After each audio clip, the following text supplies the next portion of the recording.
Hello and welcome back to my channel. তো আজকে সোমবার আর এখন বাচ্চা সকাল 11টা। সবার কাজে যাওয়া হয়ে গেছে, শুভ বেরিয়ে গেছে আর একটা পাপা বেরিয়ে গেছে কাজে, আর মাও এখন রান্না করার কাজে ব্যস্ত। আর আমি মাত্র ঠাকুরঘর থেকে বেরোলাম, ঘরও এখন পর্যন্ত গুছাইনি, আমি এখন মাত্র চা খাচ্ছি।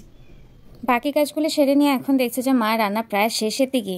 তার কিছুক্ষণ পরে যখন বাজছে 1:30 তখন শুভ এসে গেছে দুপুরে খাবার খেতে। তাও কিছুক্ষণ বন্ধুর সঙ্গে খেলে নিয়ে এখন ভাত খেয়ে নিয়ে বেরিয়ে যাচ্ছে গিয়ে।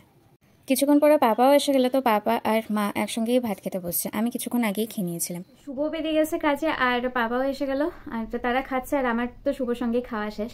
আর এখন বাজছে 3:30, অল্প সময় একটু রেস্ট করবো, তারপরে যাবো কি আবার সন্ধ্যা দিতে। দুপুরে খাওয়া সেরে নিয়ে মা এখন শুভর জন্য পায়েস বানাচ্ছে আর ফোনে মাসিদের সঙ্গে গল্প করছে। এইটুকু বলতে চাই যে তোমরা যদি এতক্ষণ অবধি আমার ভিডিও দেখছো, তোমাদের যদি ভিডিওটা ভালো লেগে গিয়ে থাকে তাহলে পুরোটা ভিডিও দেখো, তারপরে আমার চ্যানেলটাকে করে দিও সাবস্ক্রাইব। আর অবশ্যই ভিডিওটাতে লাইক আর শেয়ার করতে ভুলো না, আর কমেন্ট করে অবশ্যই জানাবে যে তোমাদের ভিডিওটা কেমন লাগলো। 1000 years later. সন্ধ্যা দিয়ে আসার পর দেখছি মা ছোট বন্ধুকে নিয়ে কম্বলের তলায় শুয়ে রয়েছে। এমনই তার আরাম লাগছে যে আর বেরোনোর নাম নেই। তো আজকে ব্লগটা এখানেই শেষ করছি, আবার দেখা হচ্ছে কাল থেকে। টাটা।